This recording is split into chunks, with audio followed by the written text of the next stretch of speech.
Hello students, welcome to the class. In this session, we are learning chemical properties of acids. Reaction of acids with metals, reaction of acids with metal carbonates and metal bicarbonates, and then moving to reaction of acids with metal oxides, and then reaction of acids with bases. And finally, we are also learning uses of acids. Right, let's start with chemical properties of acids. Okay, starting with the reaction of acids with metals. Let's take a look at general equation here. Metal reacting with acid gives salt and hydrogen gas. Here the important product that you should remember is hydrogen gas is liberated. When metal react with acids, hydrogen gas is liberated generally. Right? So basically it is a dilute acid. When a metal, active metal, when an active metal reacts with a dilute acid, we get salt and hydrogen gas. Right? This is the general equation.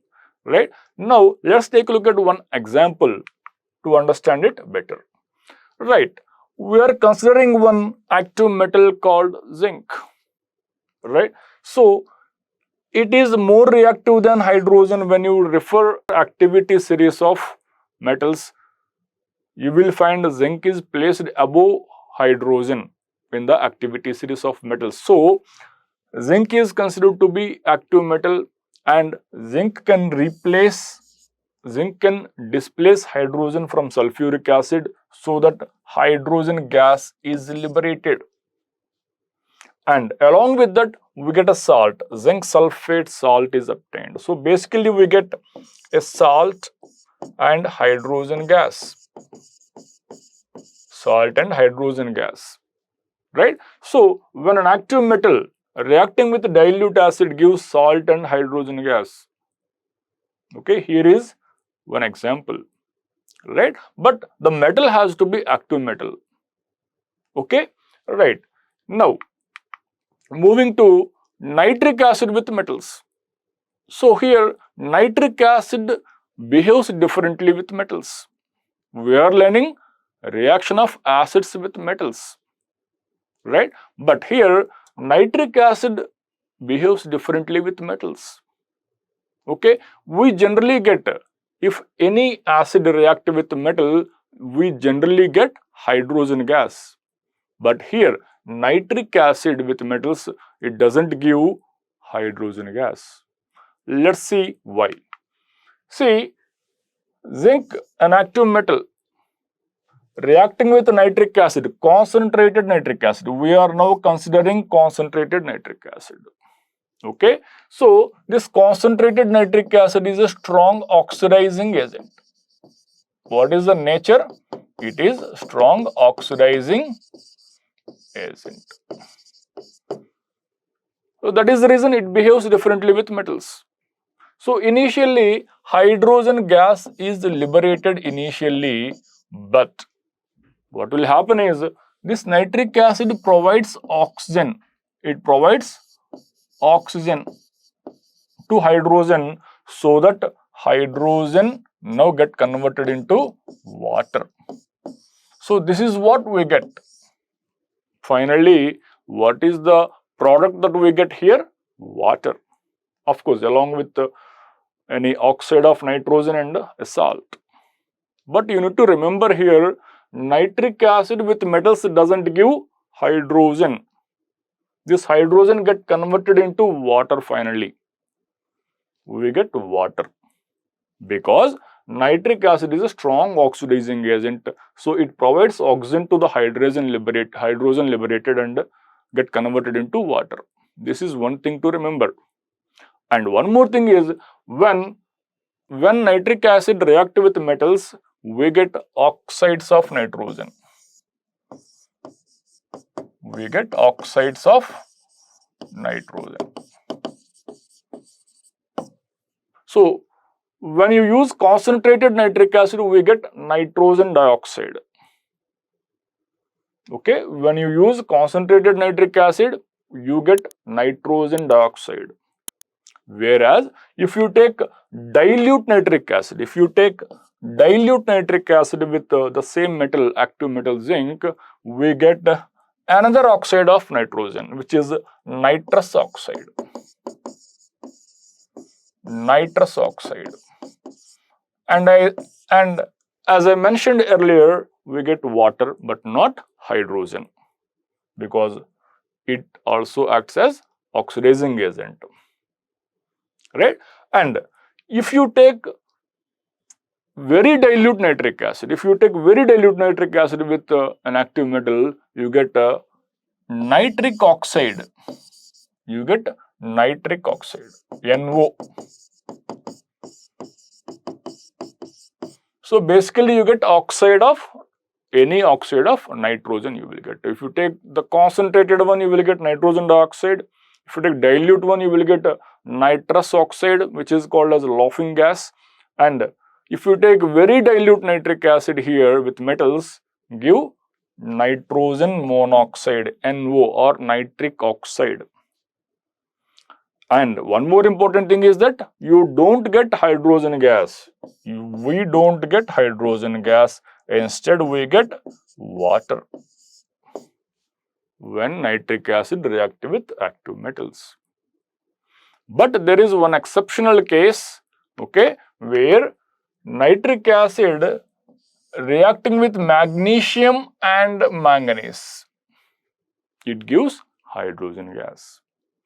Generally, nitric acid with any other metal doesn't give hydrogen gas. But nitric acid with magnesium, dilute nitric acid, okay, very dilute nitric acid with magnesium and manganese give hydrogen gas, yes. Let's take a look at chemical equation. Magnesium reacting with nitric acid, very dilute, gives us a salt and hydrogen gas. Magnesium with nitric acid gives hydrogen gas. And manganese as well. Manganese with nitric acid, very dilute nitric acid, gives us hydrogen gas. Exceptional case, please do remember, very important. Okay, nitric acid, the very dilute nitric acid with magnesium and manganese gives hydrogen gas along with a salt, nitrate salt. Right. Now, moving to the next reaction. Reaction of acids with metal carbonates. Let us see what are the products that we get here, right? So, acid, when react with metal carbonates, we get salt, carbon dioxide. Carbon dioxide is the important product that you should remember here. Carbon dioxide gas, a colorless gas, and water. What are the products that we get when acid react with metal carbonates? Salt, carbon dioxide, and water. Let's take one example. Metal carbonate, sodium carbonate. We'll take sodium carbonate, which is basic in nature. So, obviously we get salt and water, okay? Fine. So, sodium carbonate when react with hydrochloric acid, dilute hydrochloric acid gives us salt, sodium chloride, and carbon dioxide, and water. Metal carbonates when react with acids give salt, carbon dioxide, and water. So here the important thing that you should remember is carbon dioxide. Okay, when metal carbonates react with acids, metal carbonates get decomposed to give carbon dioxide along with water and salt. Right. So now we will discuss reaction of acids with metal bicarbonates or metal hydrogen carbonates. Metal hydrogen carbonate or metal bicarbonate. You will see the same products here again. Okay. See, when metal bicarbonate or metal hydrogen carbonate, metal bicarbonate or metal hydrogen carbonate react with acid, gives salt, carbon dioxide and water.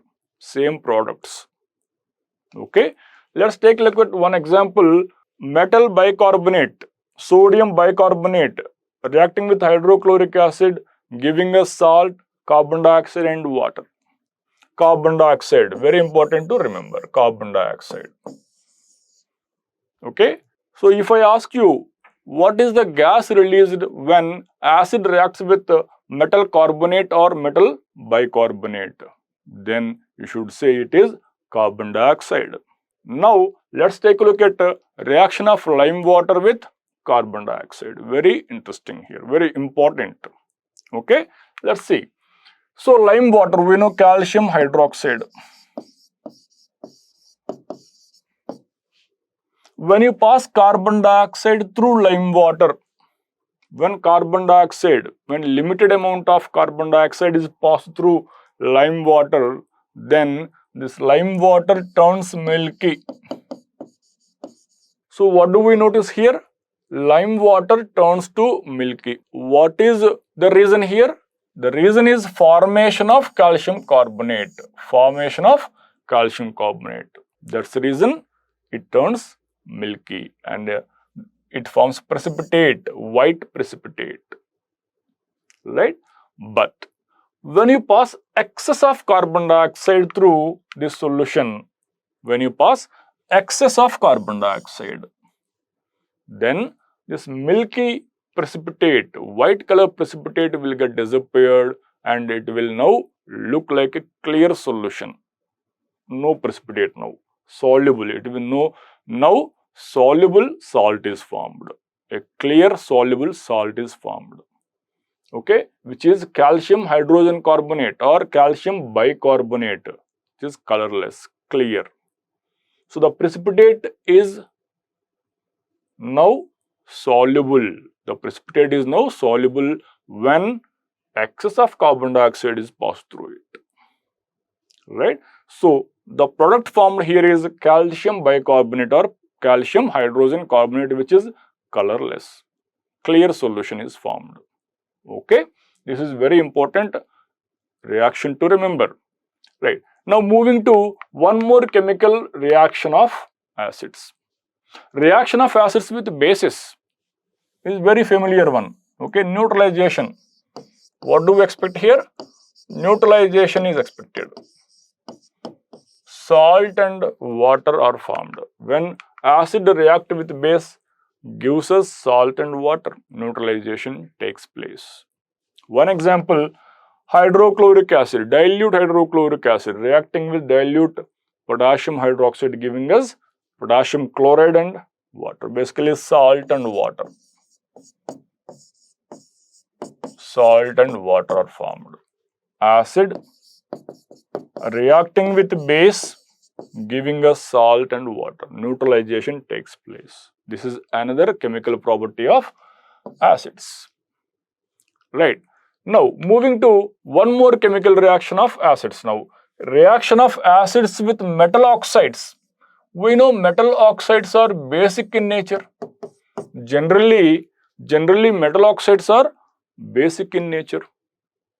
So, obviously, we expect again neutralization reaction here. Acids reacting with bases to give salt and water. Very simple, because metal oxides are basic in nature. Let's take a look at one example. Acid reacting with metal oxide, giving salt and water. General equation, right? One example. So, acid reacting with metal oxide, copper oxide. This is basic in nature. So, acid when react with base to give salt and water. Salt, copper chloride and water. So, reaction of acid with metal oxides. Metal oxides are generally basic in nature. So, obviously we get salt and water when acids react with metal oxides. Now, moving to uses of acids now. Let's start with sulfuric acid. We know sulfuric acid is called as king of chemicals. You can say sulfuric acid is king of chemicals because sulfuric acid is widely used in industries to manufacture various materials, various products. Okay, right. Let's take a look at some important use of sulfuric acid now. Okay, it is used in fertilizers, okay, like ammonium sulfate, okay, and many more in fact, okay, and paints, dyes, chemicals, plastics, synthetic fibers, detergents, explosives, and batteries, car batteries, and many more in fact. This is used very widely in industries to prepare many products. Okay, that's the reason it is considered to be king of chemicals. Right. Now moving to uses of nitric acid. It is mainly used in manufacturing explosives like TNT, trinitrotoluene.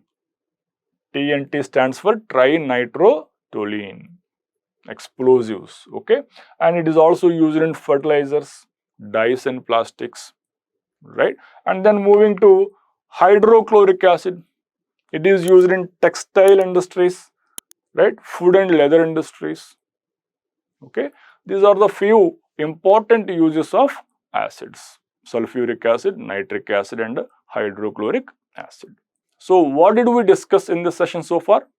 Chemical properties of acids and then uses of acids, right? I hope you understood what we have discussed so far, right? See you in the next session. Thank you.